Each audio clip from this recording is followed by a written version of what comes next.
The cheapest coins on the web, go and check out igsky.com. Their link will be down in the description and use code CAPGUN for a discount at checkout. You're right guys, it's Capgun Tom here and welcome to episode number 64 of Building Bayern. Now as you can see we're diving into our trade pods to start this episode off and we have managed to sell loads of stuff from the last episode. Unfortunately we haven't sold everything. We still have an informed Van Rijn and we also have an informed Zudzak to sell, so hopefully they'll sell during the episode to sort of unlock the coins and allow us to trade with our full amount that is sort of invested in our club at the moment. Once we've sold those two players, I think we're looking at about 270,000 coins in total. Now if you guys want me to work extra hard in the next episode of Building Bayern and do a double trading session, so I'm going to do 2 trading sessions in one episode, smash the like button now, get this video to 2,000 likes and I will work my arse off to make sure that happens. Now we're diving into the cup. As you can see, I didn't fancy playing divisions after we just narrowly missed out in the last episode, so we are going to be going into the cup, and as you can see we come up against an interesting looking La Liga team with informed Griezmann up front. You know, he's got quite a few informs actually, and I make a horrible mistake early on as I throw the ball out. He heads it back into Griezmann and Griezmann does manage to score. Now Shaqiri gets away here, and as you know Shaqiri is lightning quick. Once he gets away he ain't being caught, and that was definitely the case with that chance because once he got away he didn't get caught and he did manage to put it in. Now we slide Lewandowski through in the 85th minute and we do manage to grab ourselves a winner, which is a nice little bit of play, you know, to sort of hold my composure in the final minutes. You know, there's a lot riding on these performances, these goals, and if I don't put them away I'm not going to win. As you saw, I didn't have that many chances, I didn't have as many as him, but I did make them count when I got them. Now here are the stats for those of you who love the stats, the stat attack or the stat lovers. You can see that we have Muller and Shaqiri still fighting for that top scorer position.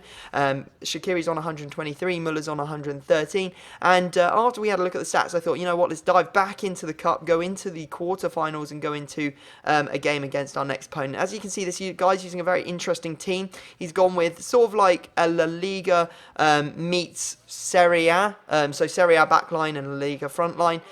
Interesting way to link up the teams, and has some very quick players up front. That Fievi guy, I believe is his name, is really fast. He has like 92 pace, and you see there we managed to take the lead early on. We actually managed to double our lead when Shaqiri again gets through on goal and slides that one home to make it 2-0, but then everything starts going Pete Tong. As you see there, that is a really bad goal to concede. He didn't do enough to actually deserve a goal there, but Neuer just completely fluffs it up and he doesn't do anything. After that goal, you know, he gets the belief. It's a very important goal.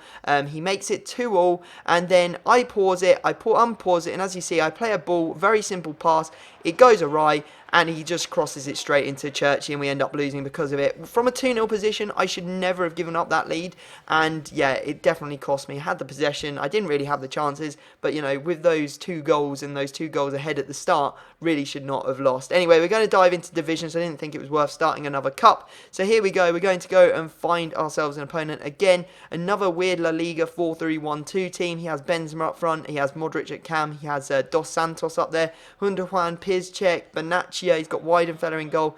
Quite a nice team and quite an interesting one, and somehow he managed to score an absolutely bonkers goal. Ball comes out off the bar and he comes in to sort of grab it and put it into the back of the net. Now, I got into I think it was like the 40th minute and I got disconnected. I was like, what's going on? Because this has started happening a little bit. I've changed my router setup, so it's definitely something to do with that. I'm going to have to correct it as soon as possible, because if I keep getting losses because of, disconnects, it's just going to cost me divisions. Now, we've sold the Zudzak, we still need to sell the Van Rijn. I relisted him, so hopefully he'll sell before we do the trading. And you can see here we're going into another game in Division 1. We do unfortunately have lower DNF modifier now, and we also have got a loss in the division. This was a fresh division, so I was hoping to, have a real good run at the title, but unfortunately I don't know whether that's going to happen because of that loss.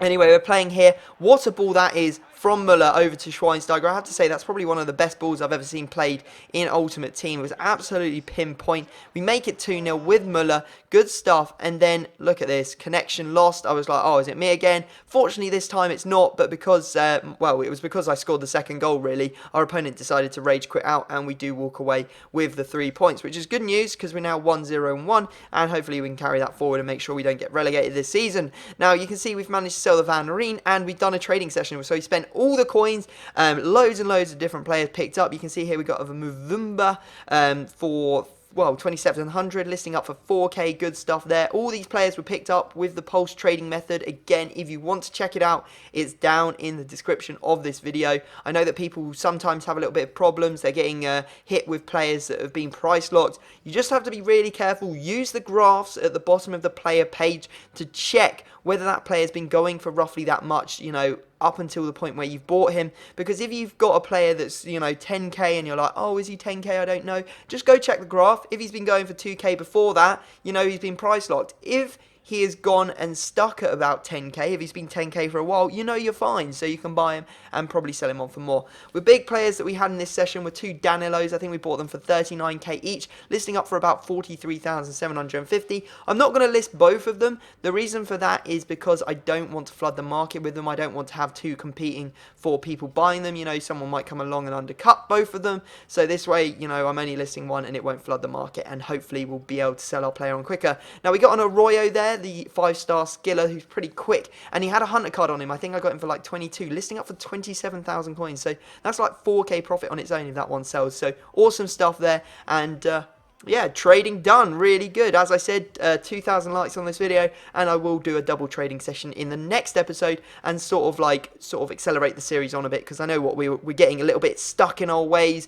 We haven't made a signing for a little while now, you know, really need to get some more coins together so that we can push towards that signing. Anyway, we're in our final game of the episode, and you can see that things did not start well for us. Unfortunately, the ball ricochets off one of my players, and this guy just had the luckiest game of his life. Just everything went right for him. You can see there I put a tackle in, the ball just runs straight through to him again. Cuadrado makes it 2-1. We did equalise, but you know, it was only for a little while because he got straight back on it, was scoring goals. You can see Barbo again made the tackle, the ball runs through to him, he manages to score it, and then look at this, how has he scored near post there? That is Neuer territory. You just stand on your post, you don't let it in. Easy stuff from the goalkeeper, and he's just completely ruined it again. Anyway, make it 4-2. I thought, you know what, we're back in it. It was for literally like 5 seconds. The guy, you know, cut back inside. I took him down in the box. I went the right way, didn't save it, and it's 5-2. That's pretty much game over. I did manage to score again, very luckily. You know, luck goes both ways, but unfortunately, just wasn't my game because I had so many chances to get back into this. You can see 1 hit the post, 2 hit the post, and it wasn't finished there. This is a great save near post. You know, I try again. It goes wide, it gets cleared. I was just like, what on earth? We get a chance here. This is probably the best of the lot. Goalkeeper saves it again. I was just like, what do I have to do to score? And in fact, this even might be a better chance than the last one. How Shaqiri doesn't slide that one away, I don't know. But anyway, the game ends 3-5. Not brilliant. Our DNF, as you can see, is 0.44, so we're not even getting the sort of coins that we really deserve. It's not our fault that we got disconnected, but there you go. That's EA's policy on disconnections. Guys, I hope you've enjoyed the episode. Smash the like button. Let's get 2,000 likes. Subscribe if you're new. But other than that, I'm going to have to leave it there, and I will see you all next time.